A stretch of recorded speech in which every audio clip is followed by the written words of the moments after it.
welcome back. We are still in our outdoor kitchen, melting away some coconut oil in a wok.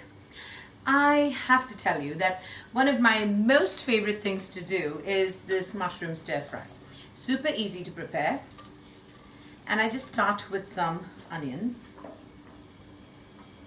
Now, whenever I start with onions for mushrooms, I always make sure that the choice of oil is coconut. And the reason being, mushrooms sweat a lot. There's plenty of water in mushrooms. And when you put sesame seed oil, it will taste as if the mushrooms are drinking up the oil. If you're using mushrooms with other vegetables, then that's fine. But if it's mushrooms just entirely on its own, you want to use coconut oil. So there we have it. Once that is done, I'm going to be adding in some garlic.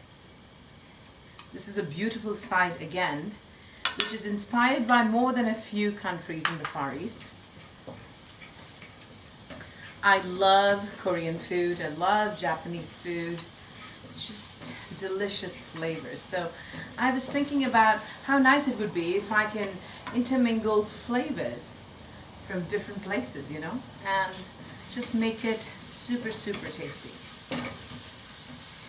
So once that is done, I'm going to be adding this thing which is called the Umeboshi plum paste. So just mix that in. It has a really nice sour and salty flavor. It comes together like Eden Organic. You get them like actual plums and you can just de-seed them and pulverize them. Just a couple of them more than sufficient for this. And then this is a beautiful brand. We will link it in the bottom for you. It's called Mother-in-Law's Gochugaru Korean chili flakes.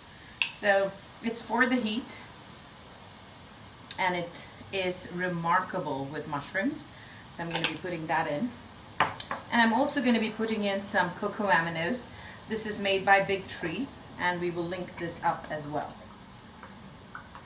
So with this, I have actually made a beautiful sauce that is worthy to host the mushrooms in all its splendor. You see it has a little nice glistening effect from the coconut oil, which is just brilliant. Okay, now this has a whole variety of mushrooms. I would recommend using like a bunapi, a shiitake, maybe some royal trumpet, but at least use 2 or 3 different varieties. Mine has a little bit of maitake in it.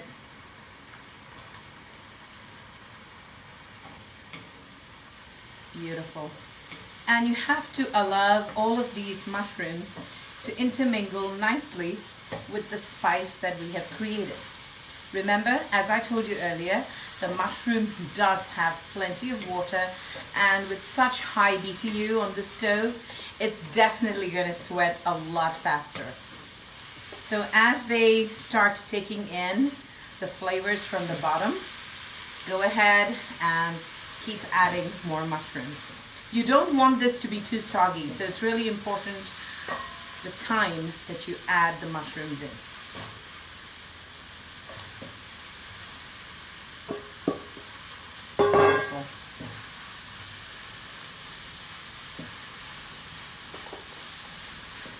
Okay, now to this, I'm going to be adding in some of the Coconut Secret, which is a garlic sauce version of the coconut aminos.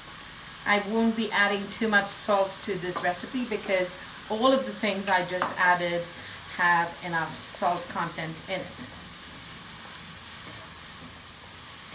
Beautiful. So all of this is together already. It's starting to cook.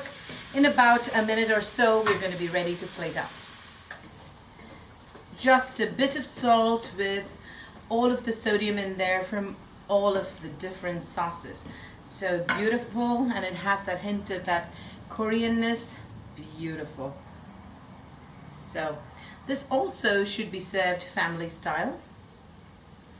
And what I love about this is that it goes really well with rice noodles. You can do bifan, you can do like a coconut fried rice, you could do, you know, vegetable fried rice, I don't know, anything works really well.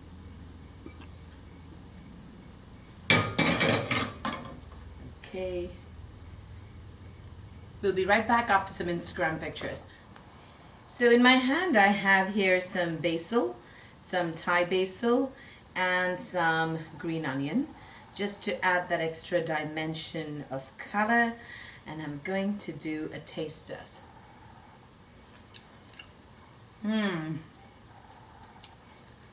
To me, it reminds me of childhood memories of going to Chinese restaurants in India, which were really not Chinese food.